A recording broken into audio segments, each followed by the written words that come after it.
Today in the garage, recording live from the COVESA all-member meeting in Berlin, Germany, we have Steve Crumb from COVESA. Let's go.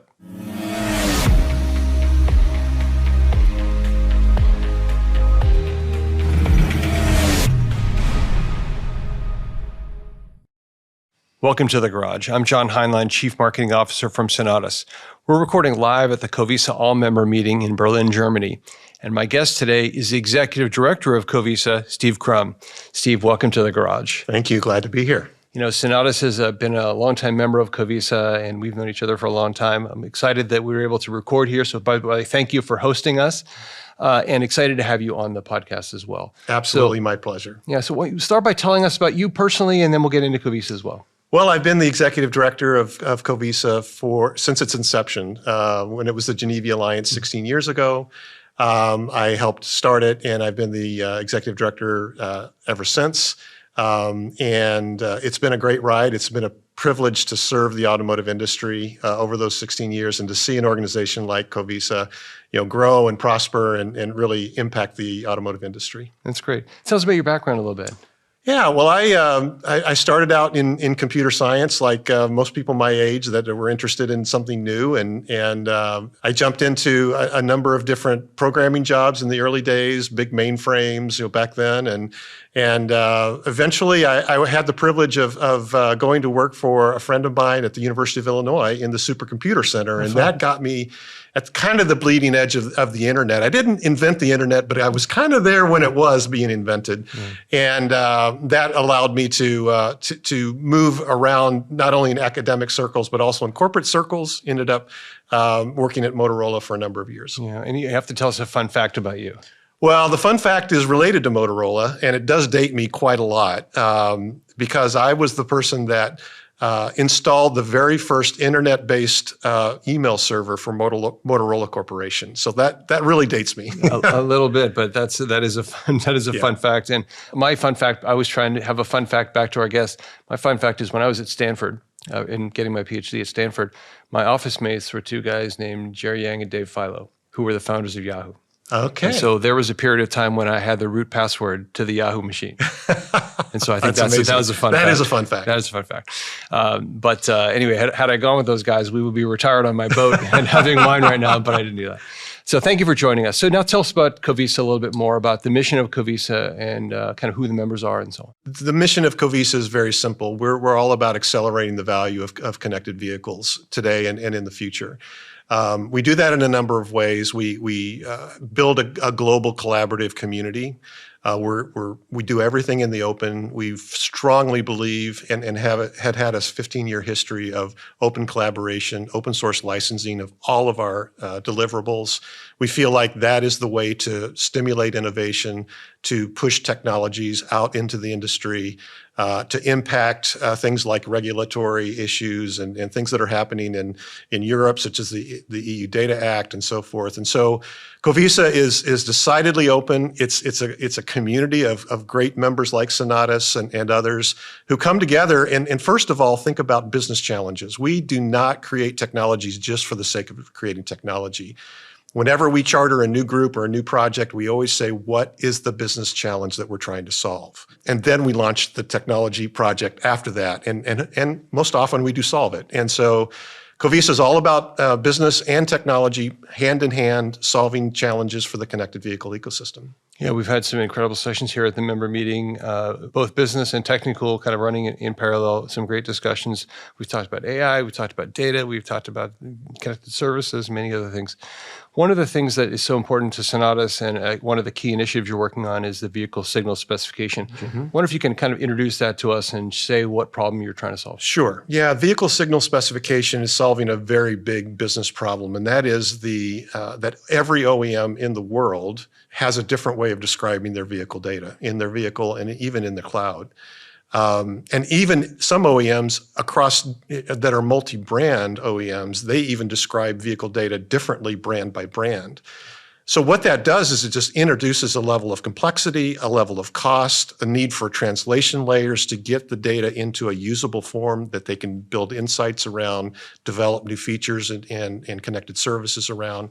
So what Vehicle Signal Specification is, very simply, it's a common language. It's a way of describing consistently vehicle data, such as engine speed, in a consistent way that can be deployed across any adopting OEM, across any adopting brand, and even in the fleet context to be able to use as a way of normalizing data flowing from multiple OEMs and multiple vehicle types, commercial vehicles, fleet vehicles, two-wheelers, anything. The heterogeneity is such a problem, and we see it firsthand.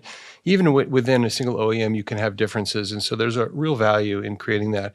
We've adopted VSS. We've been using it for a while now, and right now at the Expo and this year we've been showing off a number of AI applications as well that benefit from the ability to describe, for example, signals of interest in natural language, and using VSS as an intermediary language to allow you to take that common inquiry, common query, and use it across different vehicles. Very powerful. Yeah, no, I think so. And it's funny because, we might get into adoption and the adoption question here in a bit, but it's rare that I do not get a phone call each week from a new organization in the ecosystem. And as I begin to explore what they're about, what they're doing, what their products and services, they say, yeah, we've been using VSS for a long time. And so there's all of these hidden adopters out there, ranging from telematics service providers to, even silicon providers. I went into a private demonstration of a very large and well-known silicon provider at the CES show earlier this year. And they said, oh, you're COVESA? We love VSS. And so it's like, okay, let's keep doing what we're doing. So on adoption, what's your sense of the adoption level, and what are the next opportunities you see? I think the opportunities are, as our board likes to say, or some of the OEMs on our board like to say, there's the producers of data and there's the consumers of data. The consumers of data love VSS because all they have to do is talk one language, right? The producers of the data would like to get there, but it's a challenge because they have pretty big anchors of legacy information. We've always described our vehicle data this way, right. and it's actually overhead to instill a new way or a new language of describing that vehicle data, even though if they think midterm, long-term, it's going to save them money over time because it does things like ease development costs, lower development costs. They do not have to. They can go out and they can get a new developer off the market, and that developer does not have to understand everything about the vehicle. Right. They just need to understand the data abstraction of how you can hit on signals like vehicle speed or braking or all sorts of things like that. So it just simplifies things. The design of it is really intuitive. I think having it hierarchical in terms of the kinds of vehicle subsystems is there. And I think it's also, one might fear that kind of thing is constraining, but the reality is it's designed in an extensible way that OEMs still have freedom of action to use things common where it's common, but also use things special for them when they need to. And I hope that will help ease adoption as well. I completely agree. And the interesting pickup that we're getting is from the heavy-duty truck OEMs who are facing, especially the European ones, are facing a antiquated fleet management standard that describes their data in their heavy-duty trucks and their buses, and they're needing to take a quantum leap forward in evolution of that.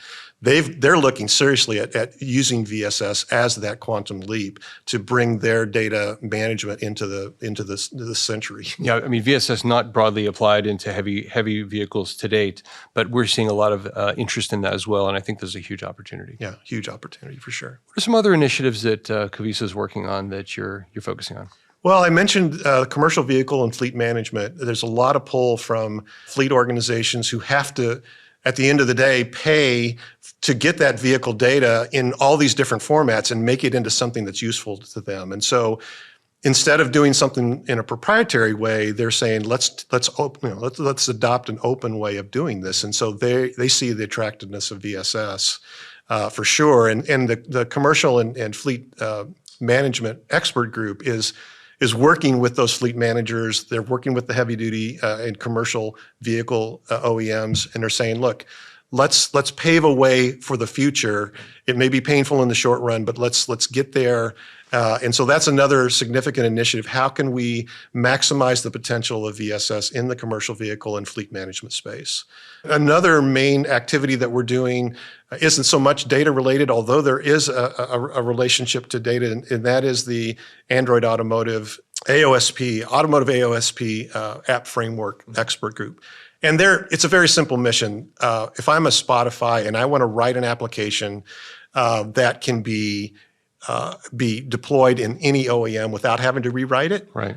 Today I can't do that. Right. Today I can put it in the Android store for those who are adopting Android, but that's only available for OEMs who are adopting Google Automotive Services, right, which there are more and more OEMs who are not doing that. And now those OEMs have to get Spotify to write that same application many different ways. So what that group is trying to do is let's get rid of the fragmentation. Let's make it simple for app developers to produce really quality apps, right, that work safely in an automotive context. Right. I mean, you say it's kind of a cousin of data. It's not directly data, but it's this portability aspect, once again, of how do we do better reuse. It's really important. Yeah, absolutely. Absolutely. And the data component is important as well, because Android makes available their vehicle properties as sort of their data model, sure, right? We're in the process of mapping data properties to VSS. Right. And so if we do that successfully, then we can use the same applications and the same APIs that hit on VSS for Android applications as well. That's great. The all-member meeting, there's tons of people here, and you have events all around the world. What's next for COVESA? What are you focusing on coming up?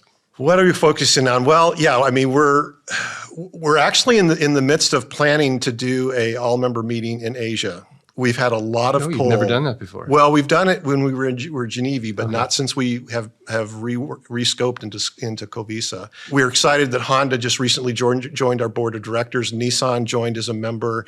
We're getting some nibbles from other large OEMs in Japan and suppliers, and also Hyundai Motor has been a long-standing member of ours, and so we feel like it's time to consider going and having a presence there, engage the community there. So that's kind of a new thing for us, and we're excited about that. We don't have the date yet, but that's coming down the pike. And we know that VSS is a great tool and a great approach, but we're also actively seeking input from the OEMs for gaps that they see in VSS that need to be bridged or need to be overcome in order to position VSS as an adoptable model for production vehicles. And so we're working very, very hard with OEMs to gather that input. We had a great gap document from Ford that we're working through, and other OEMs that we're trying to bring in that useful information to make VSS even more a valuable offering in the marketplace. That's fantastic. To find more about COVESA, your website is covesa.global. That's right. So it's a little confusing. So make sure you go to covesa.global. You can find out more. There's specifications online, tons of information, and the many, many meetings throughout the year, and regionally and an all-member meeting. Steve, thank you for joining us. Again, my pleasure. Thank you for having me here.